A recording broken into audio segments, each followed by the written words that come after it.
देखिए, तो अगर आप इसे देखिए आकांक्षा ध्यान से ऑब्जर्व करें, ये देखिए ये चार्ज Q1, ये चार्ज Q2 डिस्टेंस R, तो force is directly proportional to product of the charges, force is directly proportional to product of the masses. देख रहे हैं आप कितनी ज्यादा सिमिलैरिटी है। तो देखिए बहुत ध्यान से देखिए, ये मास M1 है, ये मास M2 है, दोनों के बीच का डिस्टेंस क्या है अदीबा? R है। तो force is directly proportional to product of the masses and force is inversely proportional to square of distance between them. तो कंबाइन किया हमने तो ये आ गया अदील। तो अदील जब हम प्रोपोर्शनलिटी का साइन हटा के इक्वल का साइन लगाते हैं तो क्या आता है? कांस्टेंट आता है।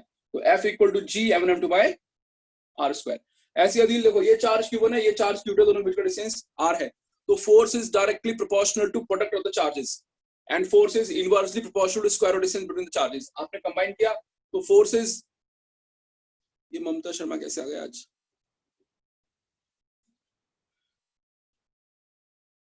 एक मिनट रुकिएगा।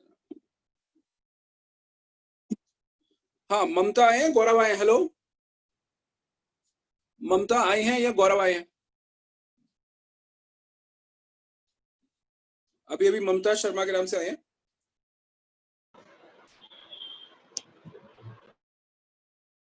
ममता बोल रहे हैं क्या? Yes sir. ममता आज नीट वाला बैच नहीं है, नीट वाला बैच कल होगा, संडे को छुट्टी होती है नीट वाले बैच की। Sorry sir. कोई बात नहीं। देखिए तो देखिए force is directly proportional to product the charges and force is, देख रहे हैं आप, तो force is directly proportional to product of the charges and force is inversely proportional to the square distance between them. देख रहे हैं आप, इसे कंपेयर करिए। ये कंपैरिजन आपके लिए बहुत बड़ी चीज यहाँ पर बन के आएगा। जो आपका गैप क्रिएट हुआ है उस गैप में वो आप तुरंत हर चीज समझ जाएंगे, अरे हाँ ये ऐसे होता है तो ये ऐसे होगा। जैसे मैं बताऊं आपको, बहुत सारी चीजें मैं आपको बता रहा हूँ यहाँ पर। देखिए तो फिर देखिए ये कौन सी फोर्स है फिर अदील? ये कौन सी फोर्स है बताइए? इस फोर्स ग्रेविटेशनल फोर्स। और ये कौन सी फोर्स है सर? इलेक्ट्रोस्टैटिक फोर्स है ना। Electrostatic force. इलेक्ट्रोस्टैटिक का मतलब होता है Adeel charge at rest. Electrostatic का मतलब होता है चार्ज एट रेस्ट, ठीक है। अच्छा सुनिए, तो ध्यान रखिए, मैं अभी आपको इतना करा रहा हूँ, हालांकि मैं आप करा सारा ही दूंगा आपको। अभी मैं इतना करा रहा हूँ आपको कि आप जिस बैच में जा रहे हैं उसमें आपको समझ में आ जाए, ठीक है, आपकी दिक्कतें बिल्कुल खत्म हो जाए।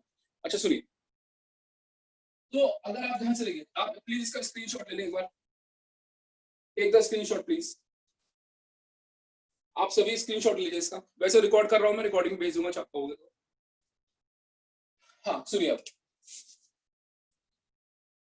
तो जहां आपने एक बार इंटरकनेक्शन कर लिया, आप हैरान रह जाएंगे देख के, अरे ये कितना ज्यादा इजी है। ये देखिए, तो आप लोग प्लीज एक चीज का खास ध्यान रखें। मैं आपको क्या कहना चाह रहा हूं सुनिए, अगर आप लोग जरा ध्यान से देखें ये देखिए अदिल, देखो Adil, F equal to G M1 M2 upon R square. Adil ये कौन सी फोर्स है? Gravitational force. और F equal to K Q1 Q2 upon R square. Adil ये कौन सी फोर्स है? इलेक्ट्रोस्टैटिक फोर्स, ठीक है ना। दिस इज इलेक्ट्रोस्टैटिक फोर्स है, इलेक्ट्रिक फोर्स बोलो, कोई दिक्कत नहीं है। अदिल अगर आप ध्यान से देख रहे हो, अदिल, आकांक्षा, अदीबा, अगर आप लोग ध्यान से देख रहे हो तो ये जो कांस्टेंट है G, वो यहाँ पर K बन गया है। ये देखिए, ये G यहाँ पे क्या बन गया है? देखिए G की जगह क्या आ रहा है? K आ रहा है। और मास की जगह चार्ज आ रहा है, मास की जगह चार्ज आ रहा है। ये देखिए, ठीक है, इसे ये देखिए, ये एनालॉगस है, देख रहे हैं आप। G की जगह क्या आ रहा है? K आ रहा है। देखिए G की जगह K आ रहा है और मास की जगह चार्ज आ रहा है। तो ये बस इतनी चीज अगर आपके दिमाग में बैठ गई, जैसे देखिए अभी मैं बिल्कुल चैप्टर 1 की शुरुआत में हूं। चैप्टर 1 की कहां पर अदील? में बिल्कुल शुरुआत में हूं, हालांकि अभी वहां पे थोड़ी और भी चीजें हैं छोटी छोटी। मैं चैप्टर 1 की बिल्कुल शुरुआत में हूं और चैप्टर 2 की बिल्कुल शुरुआत में। देखिए मतलब लगभग 10-12 दिन लग जाते हैं चैप्टर कंप्लीट होने में। चैप्टर 2 की शुरुआत में एक टॉपिक है, उसका नाम है इलेक्ट्रिक पोटेंशियल। अब देखो आप कि ये कितनी बड़ी चीज है जो मैं ये आपको यहाँ पे समझाना चाह रहा हूँ कि अगर आपके दिमाग पे ये चीज बैठ गई तो आप सब चीजें कर सकते हैं। देखिए जैसे ग्रेविटेशन में अदील, आपने अदील ग्रेविटेशन में एक टॉपिक पढ़ा था जिसका नाम है ग्रेविटेशनल पोटेंशियल। ये देखिए, ये मास m है, ये मास m अदील, और ये पॉइंट p है। मतलब मान लो ये प्लैनेट है, और ये डिस्टेंस आ रही है, ये कोई बॉडी है, इसका मास है ना। Yes sir. इस पॉइंट पी पर ग्रेविटेशनल पोटेंशियल क्या होता था, इन्फिनिटी से 1 किलो की बॉडी को लाने में जो वर्क होता है, इन्फिनिटी से पॉइंट पी पर, अदीबा, इन्फिनिटी से पॉइंट पी पर 1 किलो की बॉडी को लाने में जो वर्क होता है उसे हम ग्रेविटेशनल पोटेंशियल बोलते हैं। उसे हम क्या बोलते हैं, ग्रेविटेशनल पोटेंशियल। ये देखिए, ये देखिएगा, सुनिए, ग्रेविटेशनल पोटेंशियल बोलते हैं, ग्रेविटेशनल पोटेंशियल, ग्रेविटेशनल पोटेंशियल। और उसका फॉर्मूला होता है Anil ji, Gm/r, V equal to Gm/r, ठीक है, मैग्नीट्यूड में Gm/r होता है। ये देखिए, तो ग्रेविटेशनल पोटेंशियल क्या था, ग्रेविटेशनल पोटेंशियल क्या था आकांक्षा, इन्फिनिटी से पॉइंट पी पर अगर आप एक 1 किलो की बॉडी लेकर आएंगे, उसको लाने में जो वर्क होगा वो कहलाता है ग्रेविटेशनल पोटेंशियल। अब चैप्टर 2 की बिल्कुल शुरुआत में एक टॉपिक है, उसका नाम है इलेक्ट्रिक पोटेंशियल। तो वो क्या है, ये देखो, ये चार्ज Q है और अदिल ये पॉइंट P है। अदिल कितना डिस्टेंस पर है, R डिस्टेंस पर है।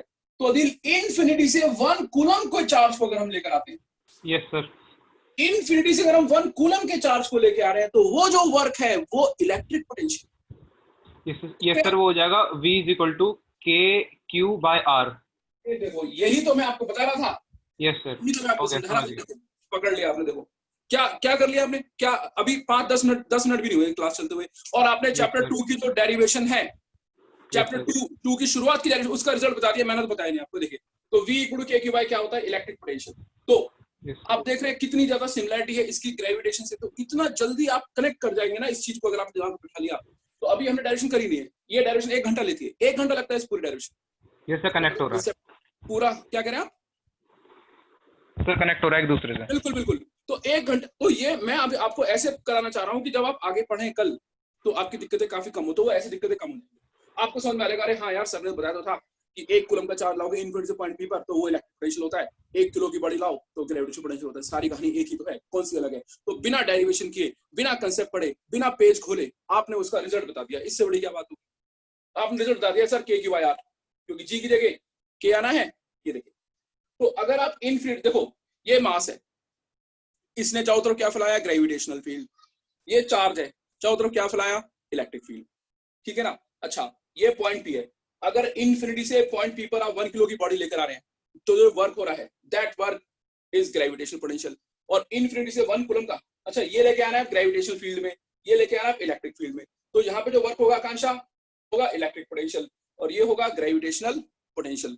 तो ये होता है, ध्यान रखिए प्लीज। तो इन्फिनिटी से देख रहे हैं आप, तो अभी आपको क्या समझना है कि इस चैप्टर में बहुत ज्यादा इंटरकनेक्शन है। प्लीज इसका स्क्रीनशॉट ले। अभी तो मेरा टारगेट बस यही है कि जब आप लोग कल आए तो आपको समझ में आए।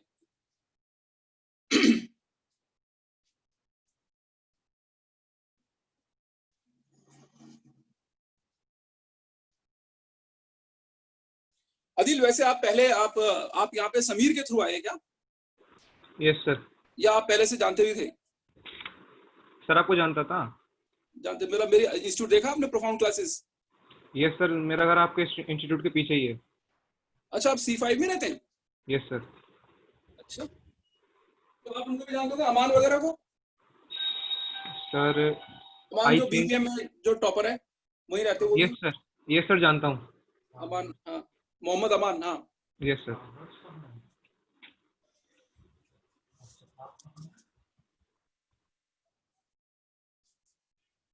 अच्छा देखिए, नहीं मैं इसलिए कह रहा था ना, जैसे आप बच्चा किसी के थ्रू आ जाता है, अब वो हमें जानता तो है नहीं, तो आप लोग एक काम कर सकते हैं। वैसे तो आपको पता ही है, अगर आदिल आप वहीं पे रहते तो आपको सब पता ही होगा, फिर भी आप, अभी आप लोगों ने मोबाइल खोल ही रखा है, क्लास खत्म होने के बाद गूगल पे एक बार टाइप कर देना प्रोफाउंड क्लासेस, और एक बार जाके देखना बच्चों ने क्या रिव्यू दिए, तब आपको पता लगेगा। क्योंकि देखो अभी आप लोग नए हो, आपको नहीं पता आप कहाँ पर आए हो, क्या है क्या नहीं है ना।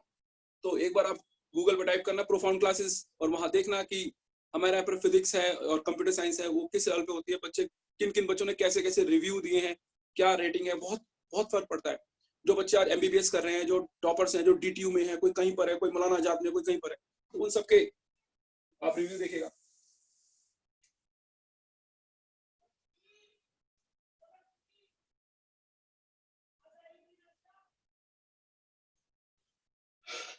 हाँ जी देखिए, अब मेरा ध्यान से प्लीज, तो ध्यान समझिएगा आप लोग। तो ये था आपका, ध्यान सुनिए, मैं यहाँ पर थोड़ा इंट्रोडक्शन दे रहा हूँ। अब मैं थोड़ा सा और अच्छी तरह से आ जाता हूँ, कूलम्स लॉ अभी और अच्छी तरह से देखिए। तो ये चार्ज है Q1 और ये चार्ज है Q2, ये दोनों के बीच का डिस्टेंस R है, ठीक है। तो force is directly proportional to product of the magnitude of the charges. ध्यान रखिएगा अदिल, अदिल अभी मैं आप लोगों को नोट्स भी भेज दूंगा चैप्टर 1 के। तो force is directly proportional to product of the magnitude of the charges. यहाँ पर मैग्नीट्यूड आएगा, ध्यान रखिएगा क्या आएगा, मैग्नीट्यूड। मतलब अदिल अगर ये चार्ज 5 कूलम का है और ये -2 है तो 5 × -2 आपको 10 ही लिखना है। ध्यान रखिएगा एनसीईआरटी में मैग्नीट्यूड का साइन बना, एनसीईआरटी में मैग्नीट्यूड का साइन बना हुआ है। Akanksha, force is directly proportional to product of the magnitude. Akanksha, product of the magnitude यानी कि क्या आएगा, ध्यान रखिए। अगर ये चीज आप ठीक से नहीं पढ़ेंगे तो आप मतलब समझ लीजिए न्यूमेरिकल में फोर्स ऊपर आ रही होगी तो नीचे निकाल देंगे, लेफ्ट में आ रही होगी तो राइट में निकाल देंगे। तो ध्यान रखिएगा, force is directly proportional to product of the magnitude of the charges and force is inversely proportional to square of distance between the charges. Force is inversely proportional to square of distance between the charges. अच्छा, तो अदिल मैंने इसको चाहो तो आप magnitude का sign भी ना लगाओ, बस ध्यान रखना, चाहे भले आप मैग्नीट्यूड का साइन ना लगाएं, बस ध्यान रखना आना है यहाँ पे मैग्नीट्यूड, आना है पर क्या अदिल, मैग्नीट्यूड। कि अगर ये चार्ज 10 कूलम का है, ये -2 कूलम का है, तो अदिल 20 ही लिखेंगे आप प्लस का। मतलब सर ये ऑलवेज पॉजिटिव रहेगा? बिल्कुल बिल्कुल, ये मैग्नीट्यूड ही रहेगा। और इसको हम बोलते हैं, ध्यान रखिएगा, scalar form of Coulomb's law. इसको हम बोलते हैं स्केलर फॉर्म। स्केलर फॉर्म क्यों बोलते हैं अदिल? क्योंकि अदिल ये सिर्फ F है।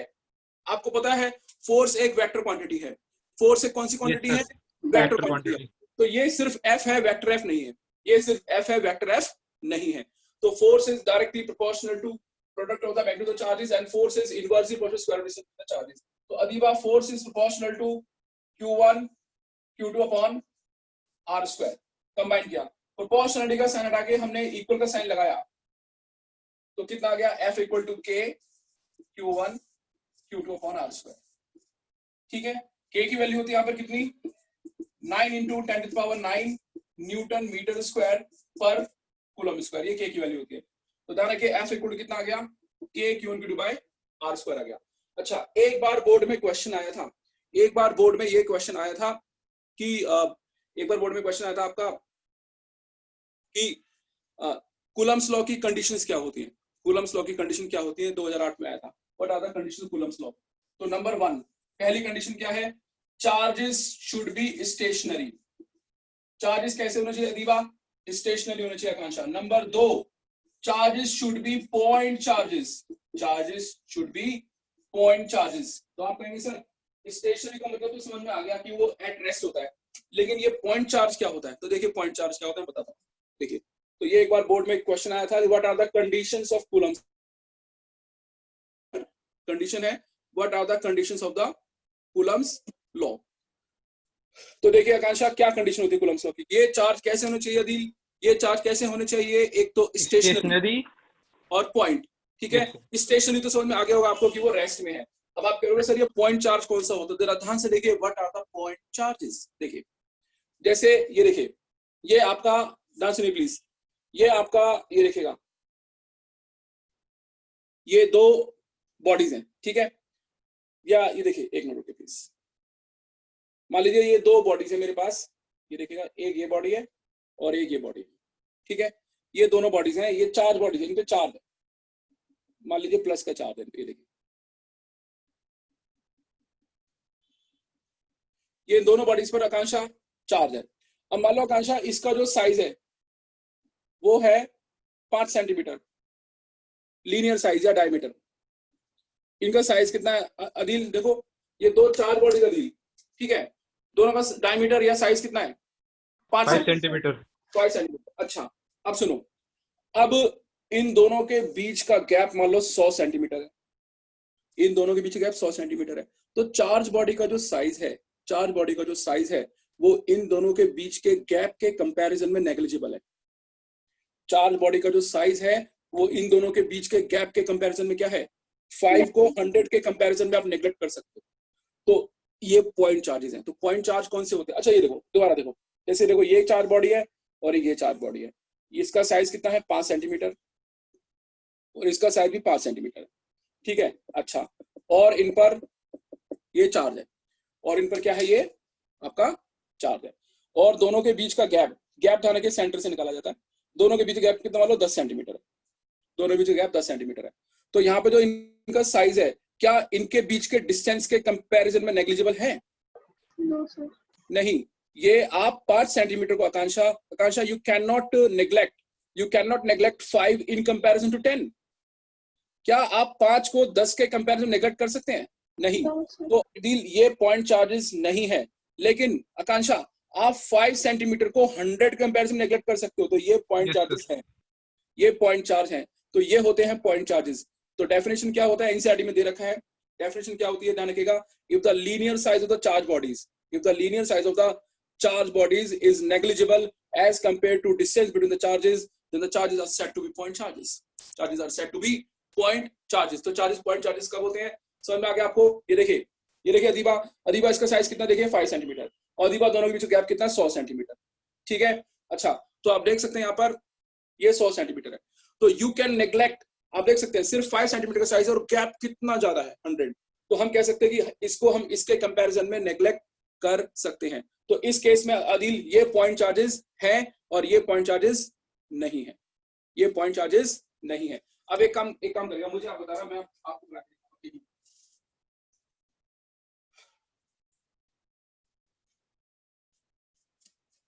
कोई दिक्कत नहीं है, 2-4 दिन थोड़ी बहुत दिक्कत होगी, एडजस्ट करिए, लेकिन ये है कि आपका बहुत बढ़िया तरीके से हो जाएगा। सर एक क्वेश्चन था। हाँ पूछिए। सर अगर सर किन्हीं दो चार्जेस के बीच का डिस्टेंस हमें दे रखा है 1000। हाँ। और सर जो हमारा मतलब चार्जेस हैं, हाँ, उनका डायमीटर दे रखा है 10 सेंटीमीटर। हाँ, तो पॉइंट चार्जेस है। पॉइंट चार्जेस हैं। हाँ। और सर अगर उनका चार्ज का जो डायमीटर वो दे रखा है 100 सेंटीमीटर, हाँ, तो है पॉइंट चार्जेस, और डिस्टेंस 1000 है। लगभग नहीं, उसमें नहीं लेंगे हम, क्योंकि ज्यादा गैप नहीं है। यही मैं समझा रहा हूँ आपको। बिल्कुल सही, आपने बिल्कुल सही गैस किया। देखिए, आप कौन बोल रहे हैं, शिवम बोल रहे हैं, अदिल बोल रहे हैं? सर अदिल। देखो अदिल बिल्कुल ठीक, बिल्कुल सही, आपने उसको ग्रैस्प कर लिया। देखिए, तो देखिए बस सीधी सी बात है। अब आप खुद देखिए, जैसे मान लीजिए इनका गैप कितना है, इनका साइज कितना है, 2 सेंटीमीटर। एक बार फिर देखिए, ये 2 सेंटीमीटर है और ये गैप कितना है, मान लीजिए 100 सेंटीमीटर। अब आप ही आंसर देखिए, मुझे बताइए क्या ये पॉइंट चार्ज है या नहीं?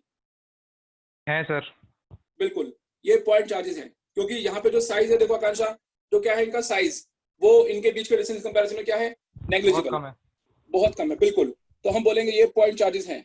तो ये आपके पॉइंट चार्जेस हैं, ध्यान रखिएगा, ये पॉइंट चार्जेस है, ठीक है। दूसरा ये 2 सेंटीमीटर है और ये 2 सेंटीमीटर, और ये गैप 3 है। अब बताइए, सर नहीं है, तो ये पॉइंट चार्जेस नहीं है। तो शायद आपको अब पॉइंट चार्जेस की कहानी समझ में आ गई होगी कि व्हाट आर पॉइंट चार्जेस, कि अगर जो डायमीटर होगा या लीनियर साइज होगा, आप इसका भी प्लीज एक बार स्क्रीनशॉट ले लो तो ध्यान रहेगा। Please take the screenshot of this one.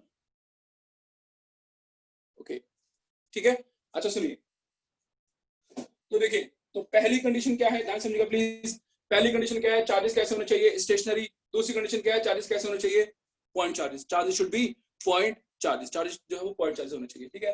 तो फर्स्ट कंडीशन ये है, तो force is directly proportional to product of the magnitude of the charges and force is inversely proportional to square root distance between the charges. आपने combine किया, ये आ गया, force is proportional to Q into by R square, तो F equal to K। मेरे ख्याल से इनमें कोई भी दिक्कत आपको नहीं हो रही है। This is the condition of Coulomb's law, you can take the screenshot please. इसमें किसी को दिक्कत है, कुछ पूछना है? No sir.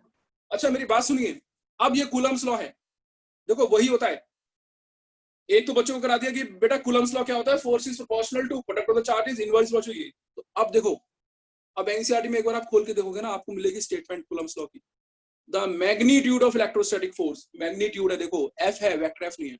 The magnitude of electrostatic force between the 2 point and stationary charges, between the 2 point and stationary charges, ठीक है। फिर एनसीईआरटी में पॉइंट चार्जेस की डेफिनेशन दे रखी है ब्रैकेट में, between the 2 point and stationary charges is directly proportional to product of the magnitude of the charges. Magnitude इनका क्या आएगा, magnitude आएगा, and inversely proportional to square root distance between them. तो एक तो ये तरीका है करने का, और एक क्या था, it is proportional to Q1 Q2 in proportional R square, वो गोली पिला देगी, है ना। तो एक ये था, तो force is directly proportional to, समझ में आ गया आपको। खैर, तो चार्जेस कैसे होने चाहिए ध्यान रखिए, स्टेशनरी यानी कि एट रेस्ट होने चाहिए आकांक्षा। दूसरा आकांक्षा जो चार्जेस होने चाहिए वो पॉइंट चार्जेस होने चाहिए, और ये आपके सामने लॉ है। Please take the screenshot of this one so that I can go further, please. Sir एक क्वेश्चन और था सर क्वेश्चन ये था कि जैसे सर पॉइंट चार्जेस हमारे पास हैं, तो सर उसकी लिमिट कहाँ तक होगी, मतलब पॉइंट चार्जेस देखने के लिए हमें। वो देखो ऐसा है, पहली बात तो ऐसा कोई क्वेश्चन आपके लिए आएगा नहीं एग्जाम में, है ना। और दूसरा, जहां तक आप नेगलेक्ट कर सकते हो, आप बाजार में जाते हो, आप, है ना, बाजार में गए, यस सर। आपने फल लिया, आपने सब्जी लिया, आपका 102 रुपए का बिल बना, 102 रुपए का बिल बना, Yes, तो sir. आप डायरेक्ट उसको 100 रुपए दे दोगे, है ना। तो वो एक कॉमन सेंस है, उसमें कुछ नहीं है, ठीक है ना। लेकिन अगर आपका 125 रुपए का बिल बना तो आप उसे 100 रुपए नहीं दे सकते, बस यही Yes, बात, sir. ठीक ठीक है है ना। सर, ठीक।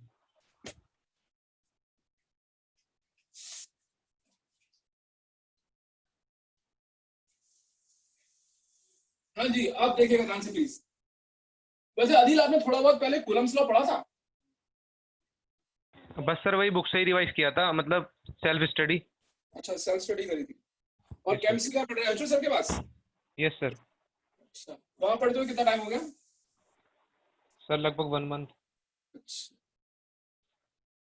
पहले उनका मेरा एक ही था ना, फिर हम लोगों की बाद में आपस में अलग अलग हो गए हम लोग। अच्छा सर। इन्होंने यहीं से पढ़ाना स्टार्ट किया था, प्रोफाउंड से ही। सर बट अब तो उनका अपना इंस्टीट्यूट है। हाँ, वो मोमेंटम जो है ना, यस सर। वो मेरे साथ था पार्टनरशिप में, मैंने छोड़ा था उसको। वो स्टार्ट ही मैंने कराया था यमुना विहार में। जो मोमेंटम है वो यमुना विहार में स्टार्ट कहाँ से होता है वो शायद आपको नहीं पता होगा। यमुना विहार में स्टार्ट ही, आपने देखो मेरा इंस्टीट्यूट देखा आपने? Yes sir. दूध वाले मंदिर के सामने, उसके जस्ट सामने वाली बिल्डिंग ली थी हमने रेंट पर, जहाँ पे वो थी दुकान, वो होटल वगैरह खुलते रहते हैं ना, उसी में ऊपर हमने वहीं पे मोमेंटम स्टार्ट किया था। मोमेंटम स्टार्ट ही हमारे यहाँ से हुआ था, बाद में हम लोग अलग हो गए। अच्छा सर। अच्छा देखिए, ये दोनों इंस्टीट्यूट्स को स्टार्ट यहीं से स्टार्ट हुए थे, प्रोजेक्शन भी और मोमेंटम भी। अच्छा देखिए, ध्यान से प्लीज, बहुत ध्यान समझिएगा। मोमेंटम में जितना भी रिजल्ट आप देखते हैं ना, निशांत शर्मा, ये जितने भी रिजल्ट्स लगे, सबको फिजिक्स मैंने पढ़ाई है, सब मुझसे पढ़े हुए। अच्छा देखिए, तो अब जरा ध्यान से देखिएगा प्लीज, यहां पर देखिए,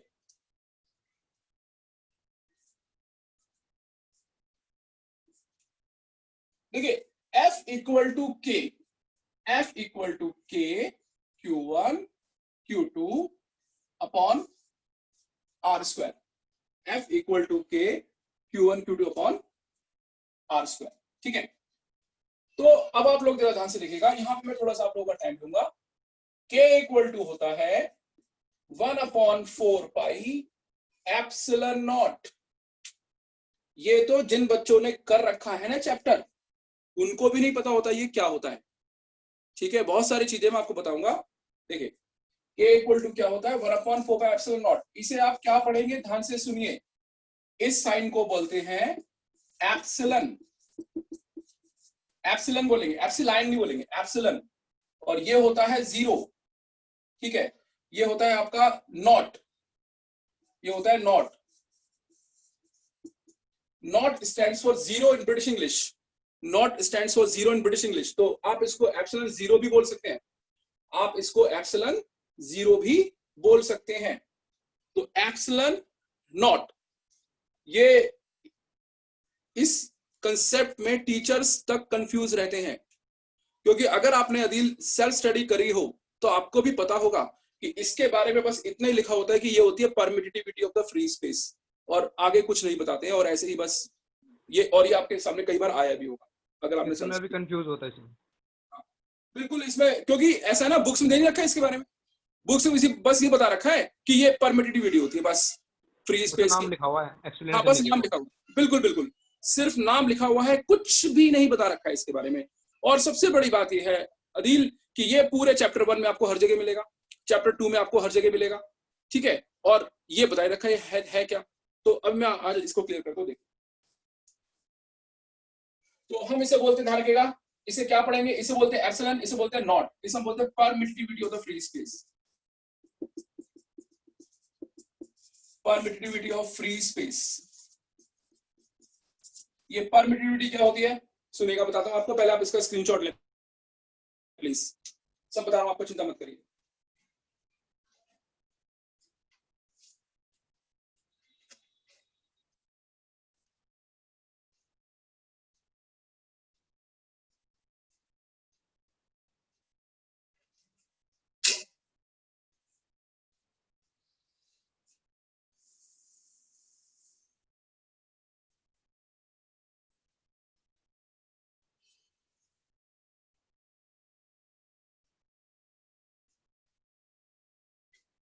देखिए, सबसे बड़ी जो दिक्कत है ना परमिटिविटी के साथ, जिसकी वजह से स्टूडेंट्स और टीचर भी कंफ्यूज रहते हैं इससे, तो सबसे बड़ी दिक्कत है इसके साथ, वो है इसका नाम।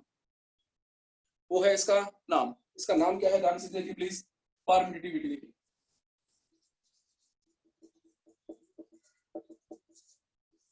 इसका नाम ही सबसे बड़ी कंफ्यूजन है। ये बना है परमिट से।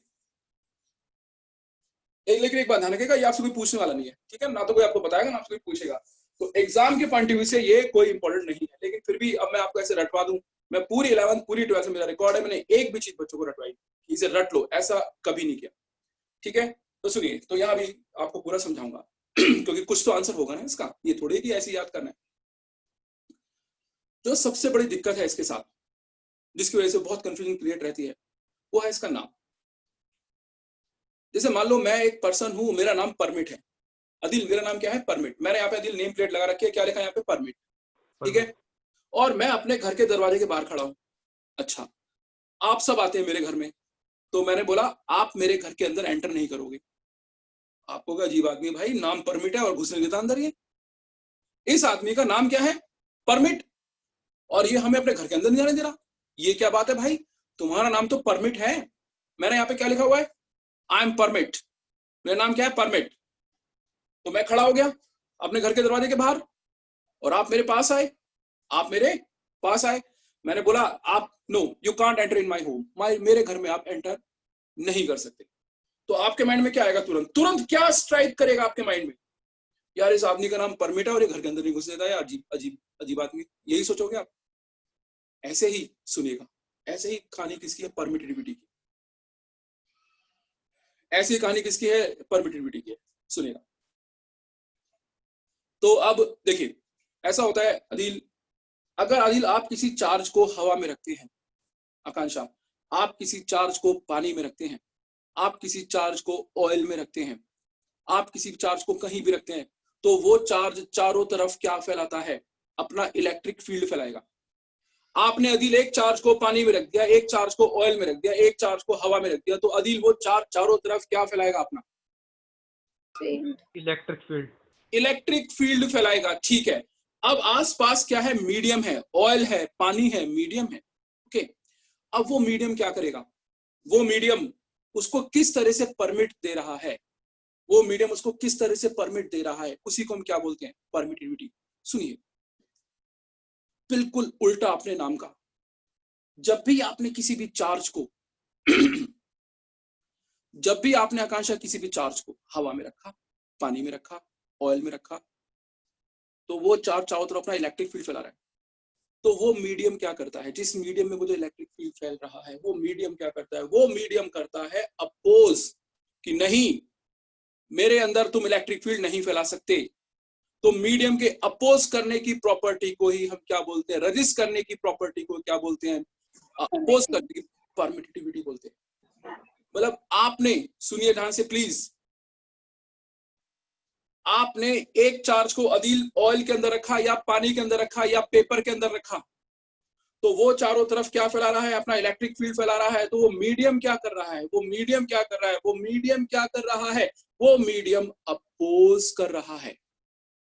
वो मीडियम, तो उसके उस अपोज करने की प्रॉपर्टी को ही हम परमिटिविटी बोलते हैं, बिल्कुल अपने नाम का उल्टा, अपोजिट। देखिए बहुत ध्यान से देखिए प्लीज। इट, ये कि बच्चों को नहीं पता होता है, बच्चों को क्या बहुत सारे, मतलब चलो छोड़ो, खैर नहीं पता होता बच्चों को। It is the resistance offered by the medium during its electrification. मतलब समझिए, आपने जरा ध्यान से प्लीज, बहुत ध्यान से देखिएगा, मतलब इतनी ज्यादा कंफ्यूजन है ना इसके अंदर। अगर आप किसी को सही डेफिनेशन बताओगे तो बोलेगा भाई गलत बोल रहे हो। क्यों? क्योंकि क्या, वो आदमी खड़ा हुआ है, उसका नाम परमिट है, तो आपके माइंड में सबसे पहले क्या आएगा कि जैसे हम जाएंगे हमें सलाम ठोकेगा और अपने घर के अंदर एंटर कर देगा। ये आपके माइंड में पहली बार आएगा।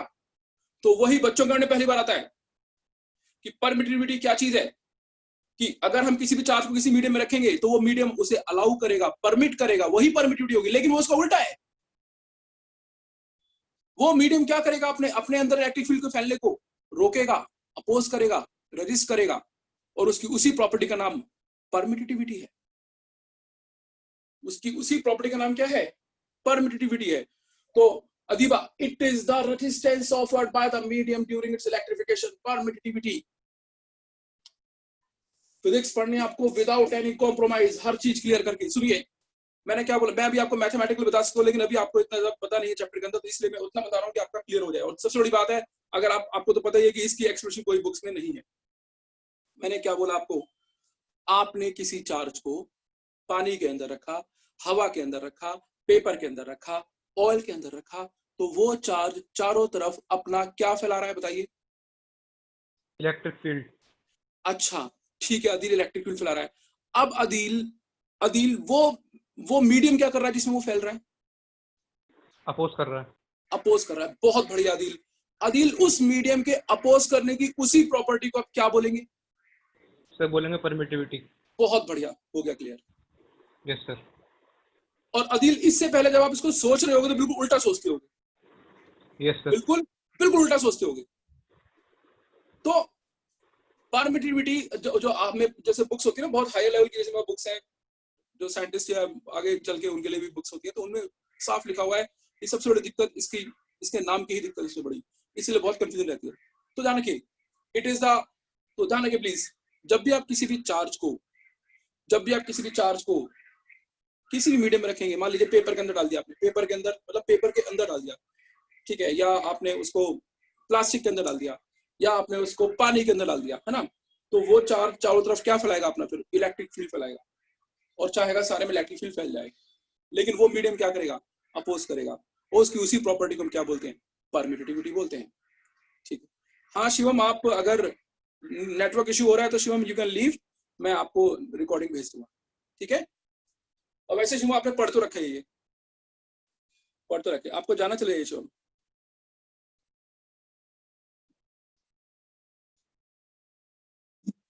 सुनिए, तो अब ध्यान से प्लीज, अब मैंने आपको यहाँ पर ये बताया, ठीक है। अच्छा, अब मेरी बात ध्यान सुनिए। तो अदील, जब आपने चार्ज को एक मीडियम में रखा तो वो चार्ज चारों तरफ क्या फैला रहा है? अपना इलेक्ट्रिक फील्ड फैला रहा है। और वो मीडियम क्या कर रहा है? वो मीडियम क्या कर रहा है? अपोज कर रहा है। और उसके अपोज करने की प्रॉपर्टी को हम क्या बोलते हैं? परमिटिविटी। बहुत बढ़िया, very very very very good. अब आपके माइंड में आएगा सर एक बात और बता दो, सर वो अपोज कैसे करता है? अरे इतना अंदर तक आ गए हम, तो सर ये अपोज कैसे करता है? तो देखो बताता हूँ अपोज कैसे करता है। वो मीडियम भी अपना इलेक्ट्रिक फील्ड दे देता है, वो मीडियम भी अपना क्या दे देता है? इलेक्ट्रिक फील्ड दे देता है। जैसे आप इसका स्क्रीनशॉट ले लो,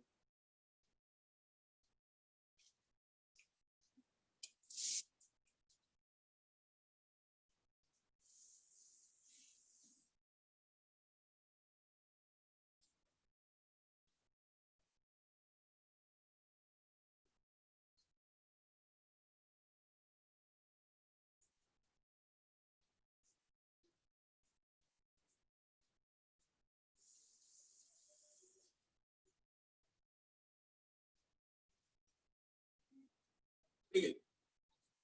देखो जैसे ये है चार्ज, जैसे मान लो ये प्लस का चार्ज है Akanksha, and Akanksha it is spreading its electric field. और हाँ, एक बात और बता दूं आपको, तो सबसे बड़ी एडवांटेज होगी आपकी प्रोफाउंड क्लासेस में, जो मेरे यहाँ पर सबसे बड़ी एडवांटेज होगी, वो सबसे बड़ी एडवांटेज होगी बैकअप की, जो आपको 2 दिन बाद ही मिल गया। देखो ऐसा नहीं है कि मैं कोई फैकल्टी लगा दूंगा जो आपको बैकअप दे रहा है, ऐसा कुछ नहीं है। और सबसे बड़ी चीज क्या है कि मैं एक ही जगह पढ़ाता हूँ, क्योंकि मुझे टाइम भी नहीं मिल पाता, एक के बाद एक बैच मेरे वहीं पर ही होते हैं। तो होता क्या दिल कि मैं सुबह जैसे 11 बजे आ गया और रात को 9 बजे तक वहीं बैठा हूँ। तो ऐसा नहीं जैसे आप किसी इंस्टीट्यूट में गए कि जो सर जी फिजिक्स के टीचर आते हैं टीटीएस में 5 से 6, तो वो आपको हफ्ते में 3 दिन सिर्फ 1 ही घंटा मिलेंगे वहां पर, बाकी फिर वो नहीं मिलेंगे आपको। तो बैकअप भूल जाइए, सारी चीजें भूल जाइए, टेस्ट भूल जाइए, टेस्ट चेकिंग भूल जाइए, सब सारी ये कहानी होती है। यहाँ पर क्या है, मेरा इंस्टीट्यूट है, मैं सुबह 11 बजे आ जाता हूँ, सुबह से लेकर रात तक 9 बजे तक मैं अपने इंस्टीट्यूट में ही। कोई दिक्कत है, कोई बैकअप है, एक एक सिंगल बच्चे को मैं इस तरह से बैकअप, जैसे कोई यूटी आ गया, बच्चे का टॉपिक नहीं हुआ है, तो ये भी एक बहुत बड़ा एडवांटेज रहेगा पूरे साल, जो कि बच्चों को बहुत रिक्वायरमेंट होती है इस चीज की, ठीक है ना। अब देखिए, तो ये चार्ज ने चारों तरफ क्या फैलाया आदिल, देखिएगा आदिल, चारों तरफ क्या फैलाया चार्ज ने अपना, इलेक्ट्रिक फील्ड फैला रहा है, बिल्कुल। तो आदिल मीडियम जो अपोज करता है, मीडियम अपोज करता है, मीडियम अपोज कैसे करता है, वो अपना खुद का इलेक्ट्रिक फील्ड दे देता है। मीडियम ने दे दिया इलेक्ट्रिक फील्ड, ऐसे ये मीडियम ने अपना इलेक्ट्रिक फील्ड दे दिया, ये देखिए, ये मीडियम भी अपना इलेक्ट्रिक फील्ड देता है। अब मान लो, सुनो, अब आगे बढ़ना जरूरी है, ठीक है, इसको जस्ट यही खत्म करके देखिए, चार्ज है, तो चार्ज अपना इलेक्ट्रिक फील्ड फैला रहा है। आकांक्षा चार्ज अपना क्या फैला रहा है, इलेक्ट्रिक फील्ड। मान लो आकांक्षा जो चार्ज इलेक्ट्रिक फील्ड फैला रहा है, मान लो आकांक्षा जो चार्ज क्या फैला रहा है, इलेक्ट्रिक फील्ड फैला रहा है, वो इलेक्ट्रिक फील्ड कितना आकांक्षा, 10 यूनिट का। तो मीडियम क्या करेगा आकांक्षा, अपोज करेगा। अब मीडियम जो अपोज कर रहा है आकांक्षा, मान लो उसने अपना इलेक्ट्रिक फील्ड दे दिया कितना, 8 यूनिट का। अदिल आप फैला रहे हो कितना, फैलाना चाहते हो कितना, 10 यूनिट का, और मीडियम में कितना दे दिया अपोजिट, 8 बचा कितना, 2। आप कहोगे सर यहाँ तो इलेक्ट्रिक फील्ड ही नहीं फैल रहा, आपको मैंने कहा क्यों, क्या हुआ, आप बोलोगे सर ये मीडियम तो बहुत अपोज कर रहा है, 8 यूनिट का इलेक्ट्रिक फील्ड तो इसने दे दिया, हमारा तो 2 यूनिट का बचा, सर ये तो बहुत ज्यादा अपोज कर रहा है, सर इसकी परमिटिविटी बहुत हाई है, सर इसकी परमिटिविटी बहुत हाई है, सर इसकी रेजिस्टेंस बहुत हाई है, सर ये बहुत ज्यादा अपोज कर रहा है, ये होती है परमिटिविटी। सर एक क्वेश्चन और था, क्या कह रहे हैं आप, सर एक क्वेश्चन और था, हाँ बस 1 मिनट में को खत्म कर दीजिए। ठीक है सर, ठीक है। मान लीजिए एक चार्ज है, अब वो चार्ज चारों तरफ अपना क्या फैला रहा है, इलेक्ट्रिक फील्ड फैला रहा है, ठीक है, चार्ज इलेक्ट्रिक फील्ड फैला रहा है, मीडियम अपोज करेगा, मान लो मीडियम में कितना इलेक्ट्रिक फील्ड दिया, सिर्फ 1, तो कितना फैला लोगे आप, बताइए, 9 फैला दिया, तो आप क्या बोलोगे, सर ये तो बड़ी आसानी से सर यहाँ पे इलेक्ट्रिक फील्ड फैल गया, सर यहाँ पे बड़ी आसानी से क्या फैल गया, इलेक्ट्रिक फील्ड फैल गया, और सर इसकी परमिटिविटी बहुत लो है। तो हाई परमिटिविटी का क्या मतलब होता है, मीडियम बहुत ज्यादा अपोज करेगा। लो परमिटिविटी का क्या मतलब होता है, मीडियम कम अपोज करेगा। हाई परमिटिविटी ये होता है, शायद पिछले लगभग 20 से 25 मिनट से मैं आपको वो टॉपिक डिस्कस कर रहा हूँ जिसका डिस्कशन आपके बुक्स में नहीं है, लेकिन ये बार बार आना है, चैप्टर 1 में, 2 में, 3 में, 4 में, 5 में, 6 में, 7 में, 8 देख रहे हैं आप, सब में आना है, और हमें ये नहीं पता परमिटिविटी क्या, तो बताओ कितनी अजीब सी बात। अब बोलिए अदिल, क्या आप कहना चाह रहे हैं आप। सर मैं ये कह रहा था कि जैसे हमारा चार्ज है, हाँ, तो सर वो जैसे हमने एक चार्ज को पानी में रख दिया, हाँ, हमारा चार्ज जो अपनी इलेक्ट्रिक फील्ड फैला रहा है, बहुत बढ़िया, ठीक है, तो सर वो हमारी इलेक्ट्रिक फील्ड है, और सर पानी की इलेक्ट्रिक फील्ड से अपोज क्यों करता है। देखो मैं आपको वो भी समझा सकता हूँ, देखो मैं बताता हूँ, अभी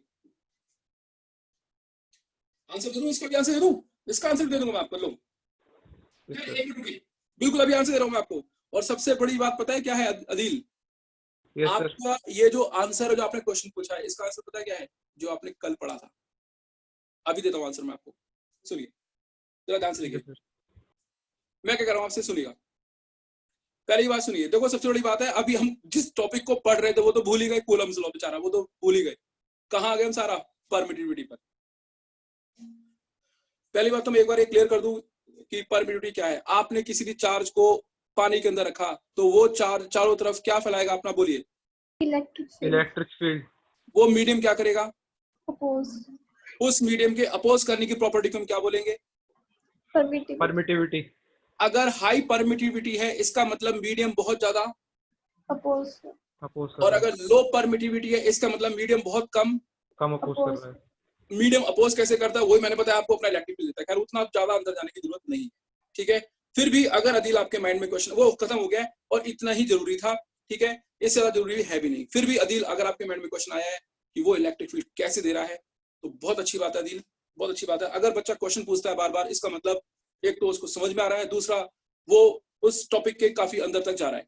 देखिए मैं ये मानता हूँ, अगर स्टूडेंट बार बार क्वेश्चन पूछता है इसका मतलब ये है कि वो बहुत इंटरेक्ट कर रहा है और उसे समझ में आ रहा है। देखिए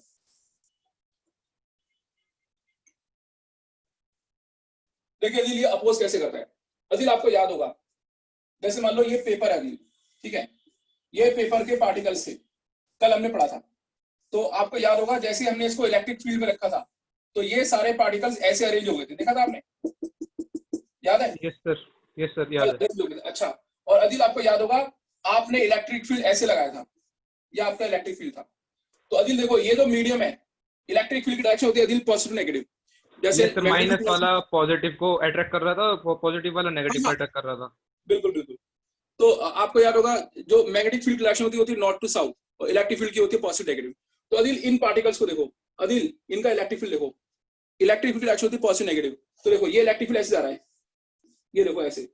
तो अदिल देखो इसने ये इलेक्ट्रिक फील्ड, ये बाहर का इलेक्ट्रिक फील्ड इसके अंदर एंटर कर रहा था, और इसने अपना क्या दे दिया अंदर,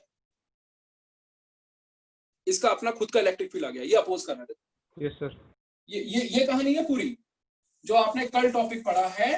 देखो फिर दोबारा देखो, आपको याद होगा ये आपने क्या लगाया था, एक्सटर्नल इलेक्ट्रिक फील्ड था, ये ऐसे जा रहा था, और जैसे ही आपने इसमें इसको रखा तो ये सारे पार्टिकल्स ऐसे हो गए थे, याद है आपको? ये देखो अब इलेक्ट्रिक फील्ड की डायरेक्शन क्या होती है, पॉजिटिव टू नेगेटिव। ये देखो ये इसका इलेक्ट्रिक फील्ड इधर, इसका इलेक्ट्रिक फील्ड इधर, इसका इलेक्ट्रिक फील्ड इधर, इलेक्ट्रिक फील्ड डायपोल मोमेंट नहीं, इलेक्ट्रिक फील्ड। तो इसका इलेक्ट्रिक फील्ड इधर, इसका इधर, तो इलेक्ट्रिक फील्ड नेट किधर प्रोड्यूस हो गया, इधर। तो ऐसे आ रहा था आपका और ऐसे आ गया मीडियम का, तो मीडियम ने क्या कर दिया, उसे अट्रैक्ट कर रहा है ना वो। मीडियम ने क्या कर दिया, अपोज कर दिया। Yes sir. ऐसे अपोज करता है मीडियम, ठीक है, इस तरह से अपोज करता है मीडियम, कोई मीडियम अपोज करता है, ठीक है सर। शायद आपको आंसर मिल गया होगा। तो खैर अब हमने एक बहुत इंपॉर्टेंट चीज आज यहाँ पे पढ़ लिया, तो सुनेगा। अब मैं आपको एक इलेक्ट्रिक फील्ड इंटेंसिटी और बता देता हूँ, ठीक है, और मैं बीच बीच में आपकी क्लासेस लेता रहूंगा और आपको बैकअप देता रहूंगा, ठीक है। अच्छा देखिए सर, इसका मतलब लगभग ऐसे है ना, जैसे आपने डाइपोल रखा, ये हमारा चार्ज हो गया, और सर जी आपने बॉक्स बनाया, ये हमारा पानी हो गया। तो सर ये एक दूसरे को अपोज कर रहे हैं।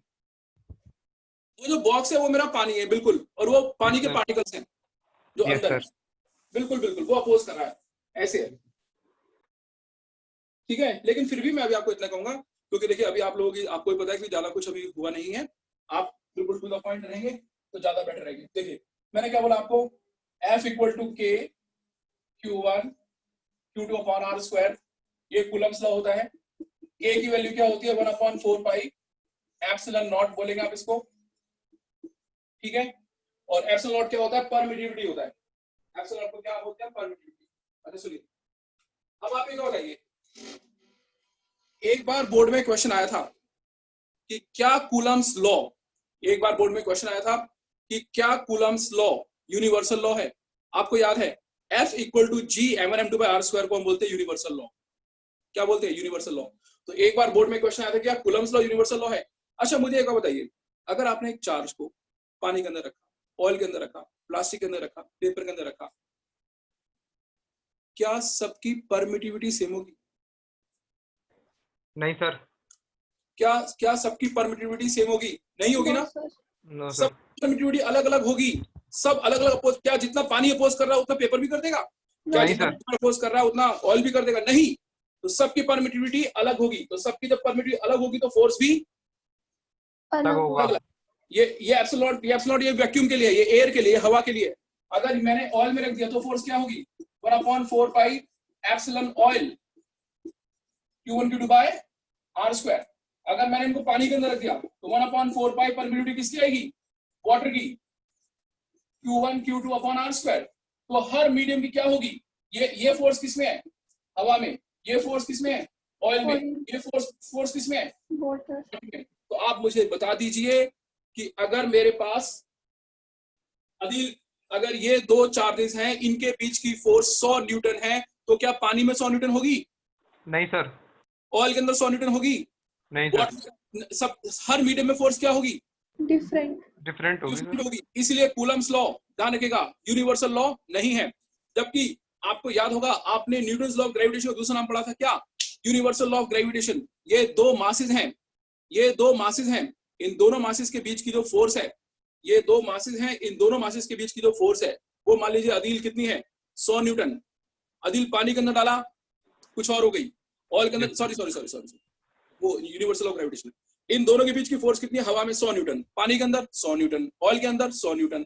तो जो ग्रेविटेशनल फोर्स है, जो ग्रेविटेशनल फोर्स है वो डिपेंड नहीं करती किस पर? मीडियम पर डिपेंड नहीं करती, इसलिए वो यूनिवर्सल लॉ। तो अदिल अगर इन दोनों के बीच की फोर्स कितनी है? 100 न्यूटन, तो पानी के अंदर अलग होगी। नहीं, ये ग्रेविटेशन है। पानी के अंदर 100 न्यूटन, 100 न्यूटन, ऑयल के अंदर 100 न्यूटन, प्लास्टिक के अंदर 100, हर मीडियम में 100 तो क्या फोर्स डिपेंड कर रही है मीडियम पर? नहीं सर, तो इसलिए वो यूनिवर्सल लॉ है, और ये यूनिवर्सल लॉ नहीं है।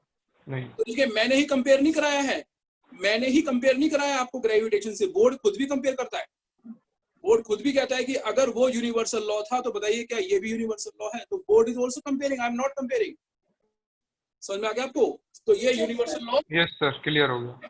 तो एयर में अलग आएगी, एयर की दे रखी है नोट्स मैंने वैल्यू, सबके अलग अलग होती है। तो एयर में फोर्स अलग होगी, ऑयल में अलग होगी, और वाटर में अलग होगी। तो ये यूनिवर्सल लॉ नहीं है। Please take the screenshot of this one. फिर आगे बढ़ा रहा हूं एक टॉपिक और।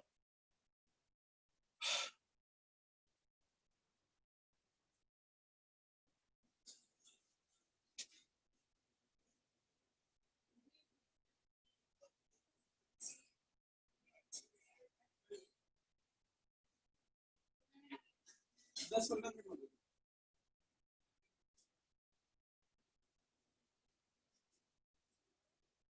हाँ जी, हो गया। Yes sir. अब सुनिए, अभी कल क्लास बस आपकी हो जाए क्लियर, हो जाएगी, वैसे ज्यादा दिक्कत नहीं आएगी, हो जाएगी।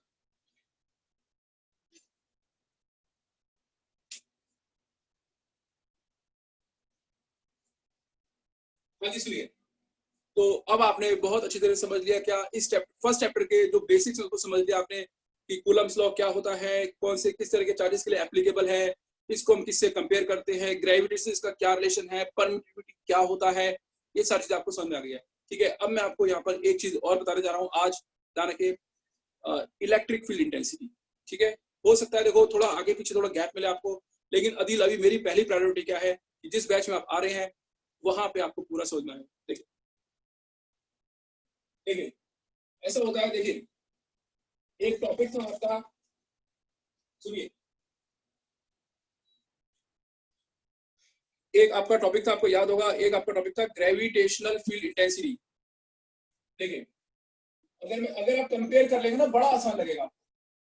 ग्रेविटेशनल फील्ड इंटेंसिटी एक टॉपिक था आपका।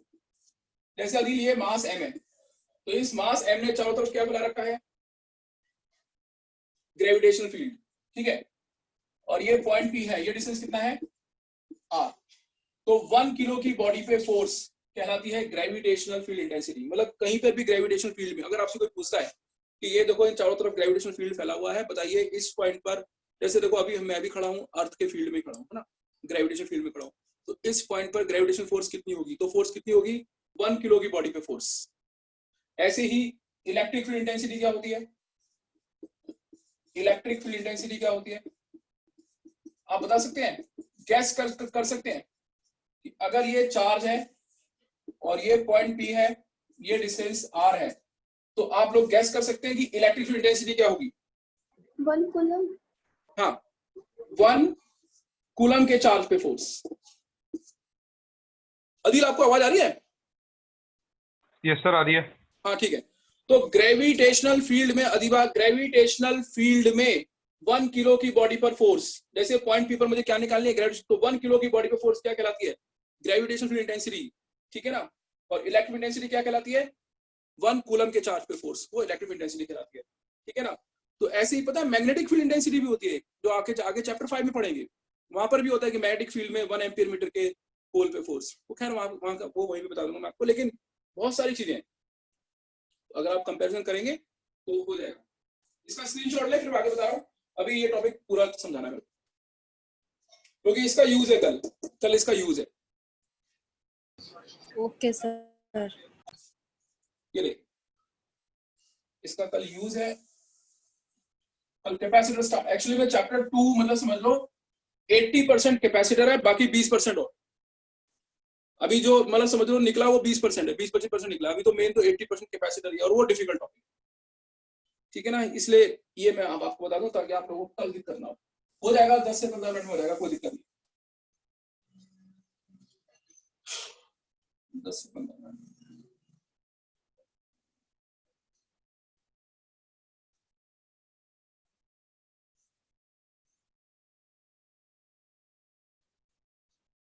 देखिए देखिए ये चार्ज है क्यू, इसे बोलते हैं सोर्स चार्ज, इसे हम अदिल बोलते हैं सोर्स चार्ज। ये पॉइंट पी है, ये डिस्टेंस आर है, यहां पे रखा हमने एक बहुत स्मॉल चार्ज, इसे बोलते हैं टेस्ट चार्ज। मान लीजिए दोनों प्लस के हैं, मान लीजिए दोनों किसके हैं, प्लस के, ये टेस्ट चार्ज है, ये source charge. This is the test charge, ये है टेस्ट चार्ज, तो ए प्लस का ए बी प्लस का, ठीक है। ये सोर्स चार्ज है, तो ये से क्या करेगा, रिपेल, तो रिपेल कर रहा है, मान लो फोर्स लग रही है एफ, ये से क्या कर रहा है दिल, रिपेल, तो फोर्स कितनी लग रही है एफ। तो सुनो,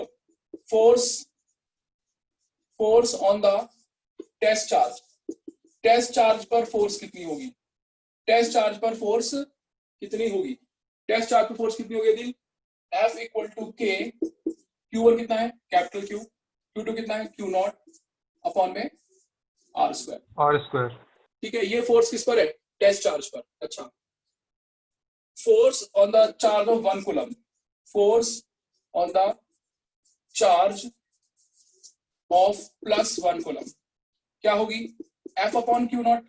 देखिए F अपॉन Q नॉट, एक सीधी सी बात है, मुझे एक बताइए आप, अगर आकांक्षा Q नॉट पे फोर्स, अगर आकांक्षा F है, अगर Q नॉट पे फोर्स F है, अगर Q नॉट पे फोर्स F है, तो क्या 1 कूलम पे F अपॉन Q नॉट नहीं होगी? Yes sir. Q नॉट पे फोर्स F है, तो क्या अदीबा 1 कूलम पे F अपॉन Q नॉट नहीं होगी?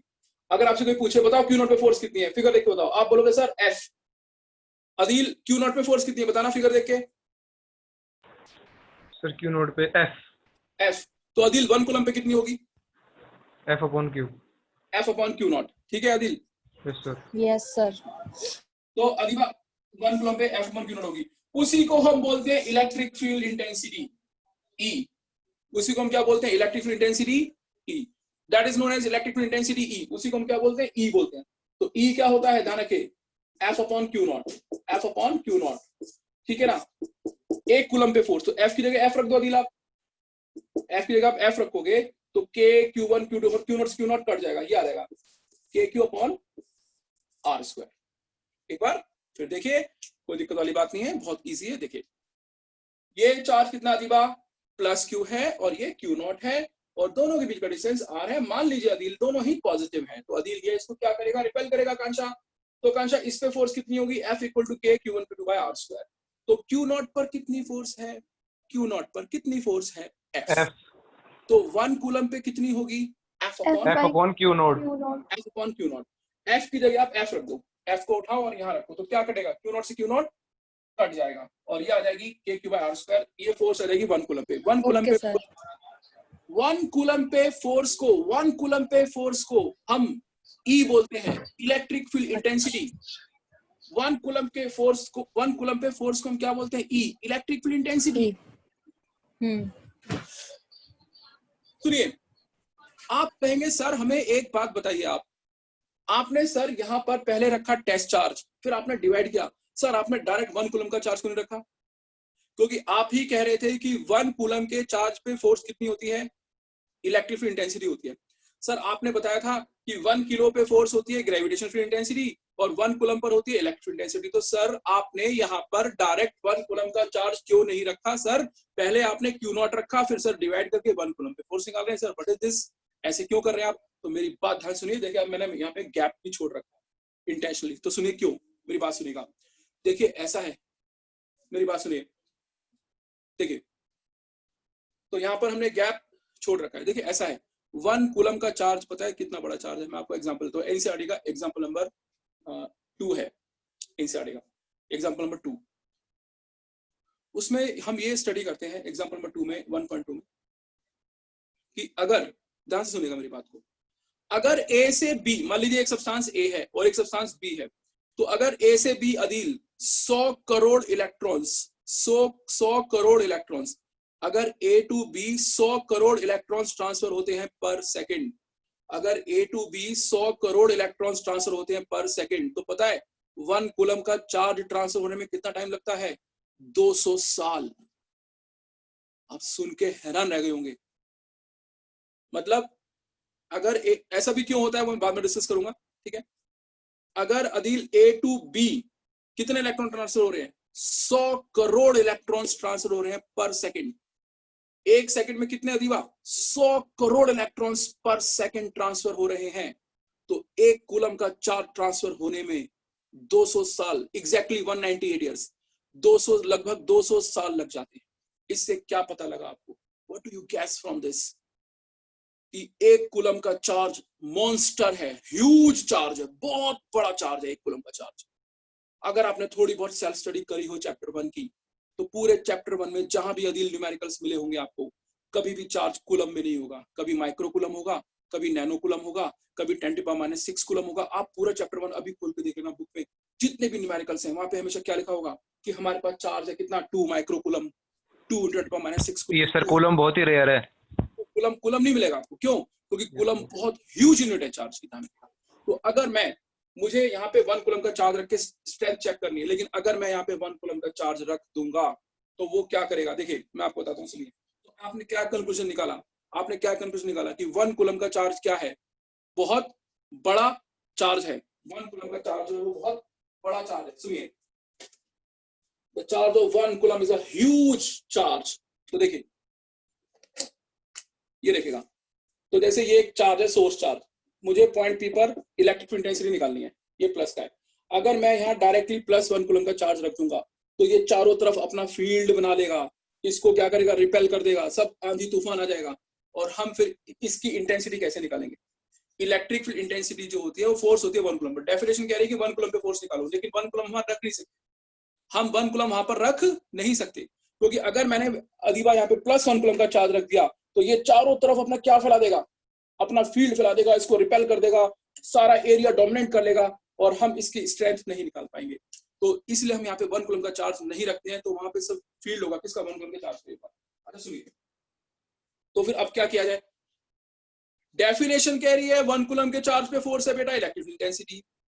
प्रैक्टिकल कह रहा है 1 कूलम रख नहीं सकते। अदील डेफिनेशन क्या कह रही है कि इलेक्ट्रिक इंटेंसिटी क्या होती है? Force on the charge of 1 coulomb, है ना। और प्रैक्टिकल क्या कह रहा है? प्रैक्टिकल कह रहा है कि आप 1 कूलम का नहीं रख सकते। तो फिर क्या किया जाए? तो फिर हमने क्या रख दिया? एक टेस्ट चार्ज रख दिया। तो हम इसको ऐसे लिखते हैं, limit Q0 tends to 0। Limit Q0, arrow को पढ़ते हैं, टेंड्स टू, लिमिट Q0 पीछे कर, ये सर मैथ में ये तो लिमिट Q0 टेंड्स टू 0, मतलब ये तो Q0 है, ये तो Q0 है, ये बहुत बहुत बहुत बहुत छोटा चार्ज है, ये लगभग 0 चार्ज है, लगभग 0, 0 नहीं। लिमिट Q0 टेंड्स टू 0 का मतलब क्या होता है? टेंड्स टू 0 का मतलब होता है close to 0 but not 0, close to 0 but not 0। तो जो आकांक्षा ये जो Q0 है, ये क्या है आकांक्षा? जो Q0 है, it is just close to 0, it is very small charge, it is very small charge. तो होगा क्या? बिना 1 कूलम, अब मैंने यहाँ पे Q0 रख दिया, तो ये बहुत छोटा चार्ज है, ना तो आसपास का कोई इलेक्ट्रिक फील्ड होगा, प्रैक्टिकली कोई इलेक्ट्रिक फील्ड नहीं होगा, प्रैक्टिकली ये इस पर कोई भी फोर्स नहीं लगाएगा, प्रैक्टिकली ये इस पर कोई भी फोर्स नहीं लगा पाएगा। तो यहाँ पर मतलब इसका कोई ज्यादा इंपैक्ट नहीं पड़ेगा। तो बिना यहाँ पे, तो Q0 पे फोर्स कितनी है? F। तो 1 कूलम पे कितनी होगी? डिवाइड करके निकाल लिया। तो बिना Q0 को रखे, बिना 1 कूलम को रखे हमने 1 कूलम पे फोर्स निकाला। तो लिमिट हम क्या बोलते हैं? Q0 tends to 0। समझ में आ गया दिल आपको? दोबारा देख लीजिए एक बार फिर देखिएगा। ये चार्ज कितना है Adiba? Source charge capital Q, और ये आकांक्षा स्मॉल, ये Q0 है, टेस्ट चार्ज है, डिस्टेंस R है। अब ये इसको क्या करेगा अदील? रिपेल करेगा। तो इसमें फोर्स कितनी Adeel? F = K Q × R²। ठीक है, तो आपसे पूछा, हाँ भाई बताइए Q0 पे फोर्स कितनी है? F। तो 1 कूलम पे कितनी होगी? F/Q0, और लिमिट Q0 टेंड्स टू 0 है, आपको बताइए। फिर हमने F की जगह पे क्या रख देंगे? F रख देंगे। F को उठा के यहाँ रखेंगे, Q0 कट जाएगा, जाएगा E = K/R²। तो फोर्स आ गई किस पर? किस पे फोर्स आ गई? 1 कूलम पे फोर्स आ गई, बिना 1 कूलम का चार्ज रखे। समझ रहे हैं आप? 1 कूलम पे फोर्स आ गई बिना 1 कूलम का चार्ज रखे, क्योंकि because Q naught is the source charge, Q naught is the sorry test charge is very small charge. तो ये होता है। तो इलेक्ट्रिक फील्ड इंटेंसिटी क्या चीज है? इलेक्ट्रिक इंटेंसिटी क्या होती है? इलेक्ट्रिक फील्ड में 1 कूलम के चार्ज पे फोर्स इलेक्ट्रिक। शायद आपको समझ में आ गया होगा। हाँ, yes sir. Yes sir. Screenshot लीजिए प्लीज, स्क्रीनशॉट।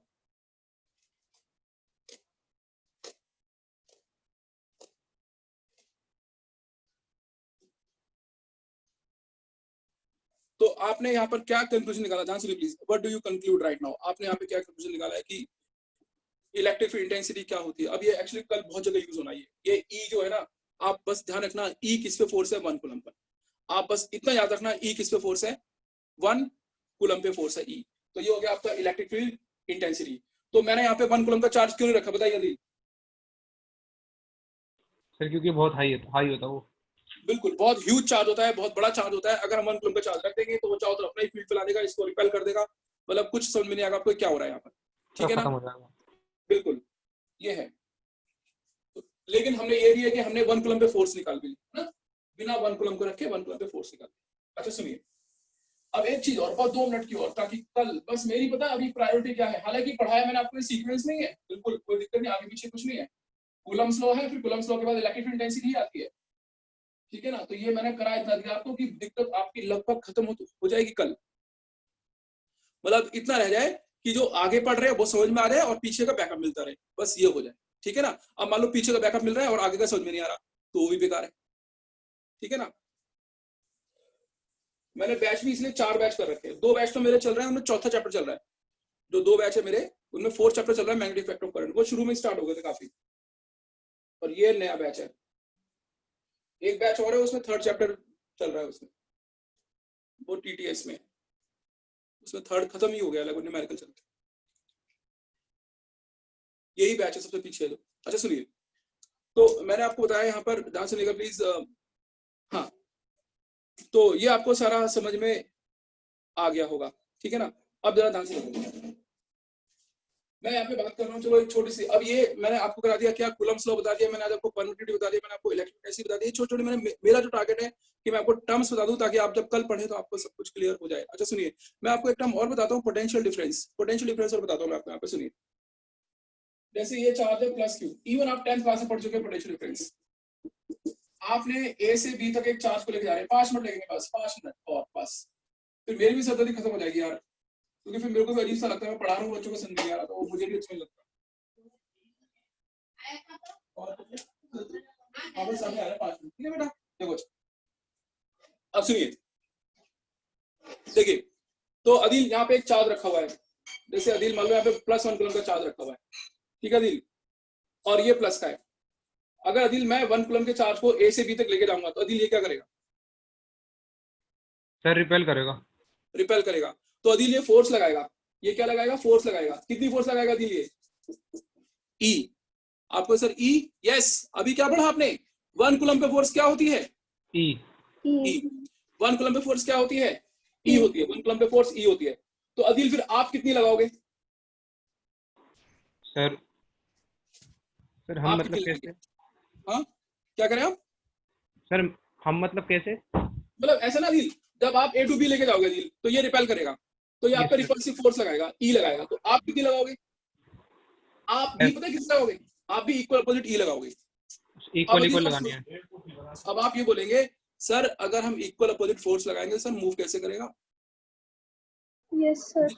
अगर ये देखिए कि सर अगर ये मुझ पे 10 न्यूटन की फोर्स लगा रहा है सर, और मैं 10 न्यूटन की लगाऊंगा, तो सर जी कैंसिल हो जाएगी, मूव कैसे करेगा? तो वो ये चीज भी अभी आपको मैं बताता हूँ, सुनिएगा। देखिए, इस वक्त अदिल, अदीबा और आकांक्षा, आप सब एक रूम में बैठे हुए हैं, है ना? Yes sir. अदिल, आपके रूम में फैन चल रहा है?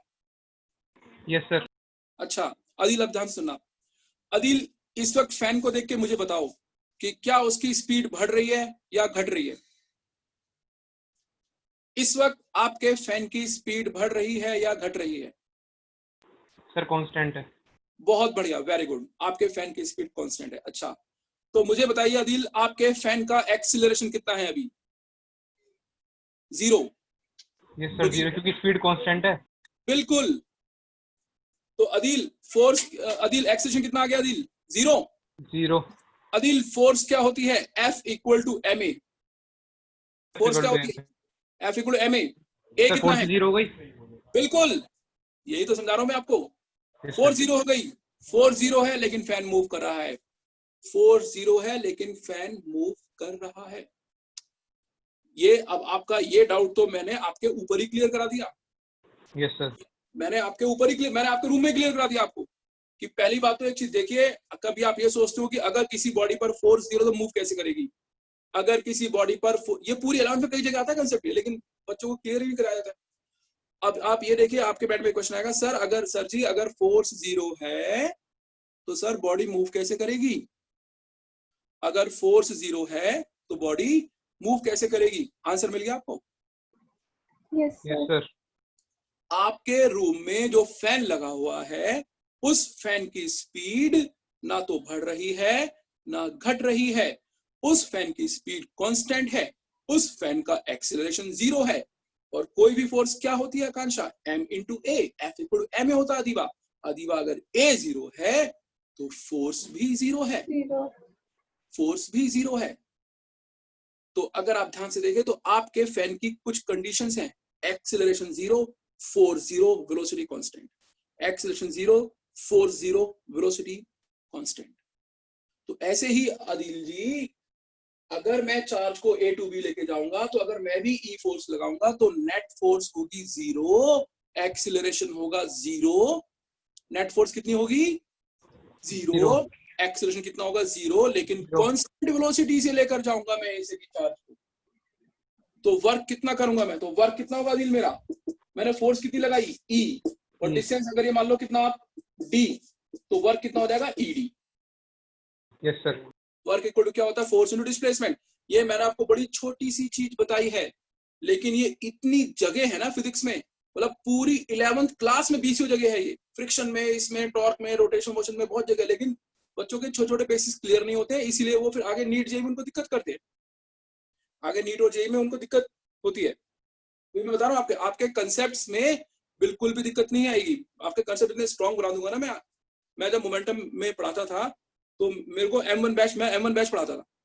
तो ये कहा जाता था कि 12th क्लास में अगर आप जैसे एंट्री करने गए कि हमें नीट की तैयारी करनी है, हमें जेईई की तैयारी करनी है, ये बोला कि अगर आपके 80% से ऊपर हैं तो आप विकास सर के बैच में जाएंगे, नहीं तो आप दूसरे टीचर्स के बैच में जाएंगे, नहीं तो फिर आपको कुछ समझ में नहीं आएगा।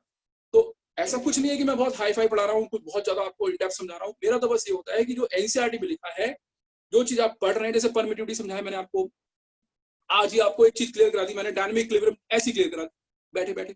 नहीं तो आप बैठ के सोचते रहते, कहीं भी डेफिनेशन पढ़ लेते सोचते रहते बैठ के आधे घंटे तक, ये होगा क्या, फिर नेट पे सर्च करते, कहीं कुछ, मतलब घंटों लग जाते, और तुरंत आपने ऊपर देखा सब क्लियर।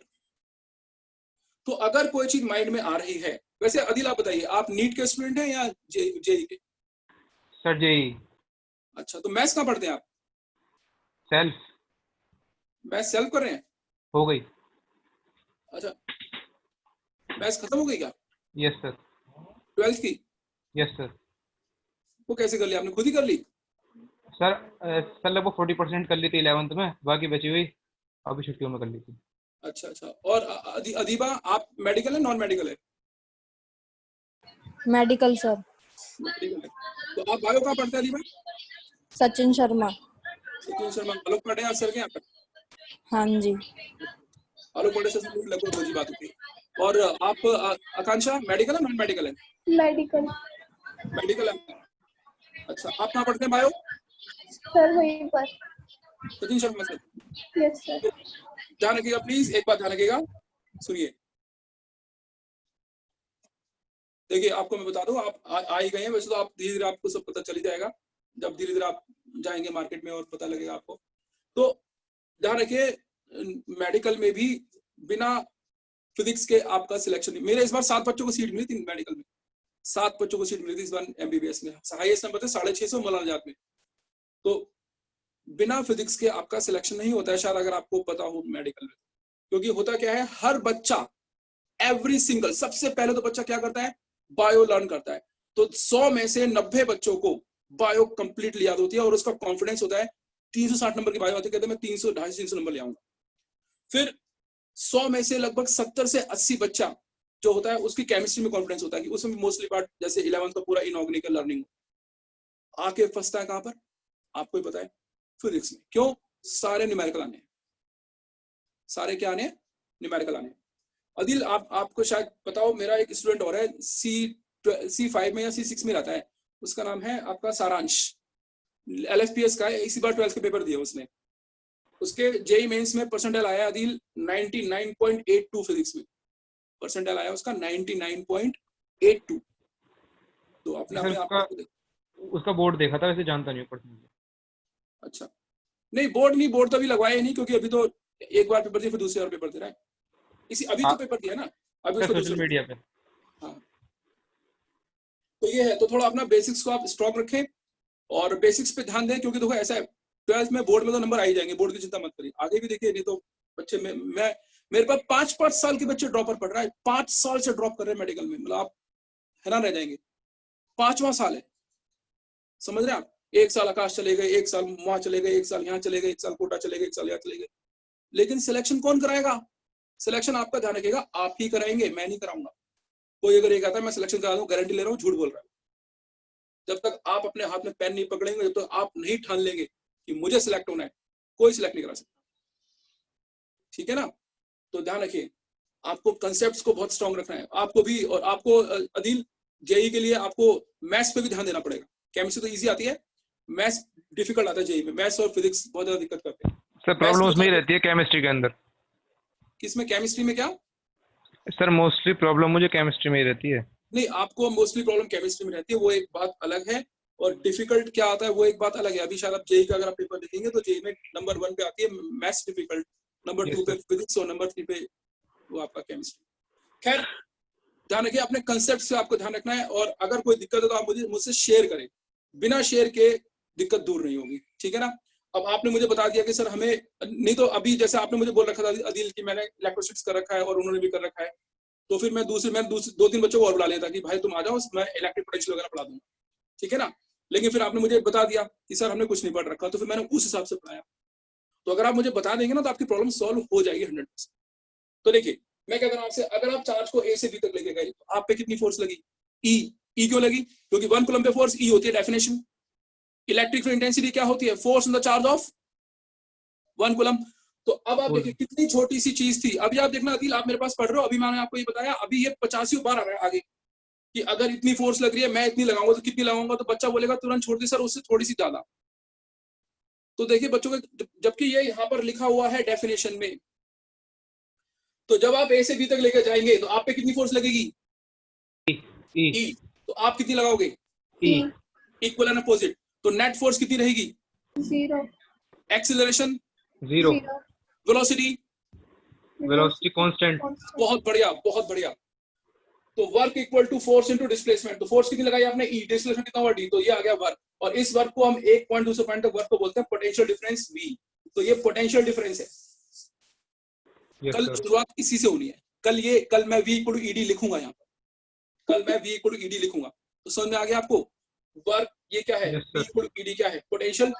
चलो अब मैं यहीं पे लीव कर देता हूँ, ठीक है? 5:30 मिलेगी, ठीक है? Good afternoon. ठीक है, ओके।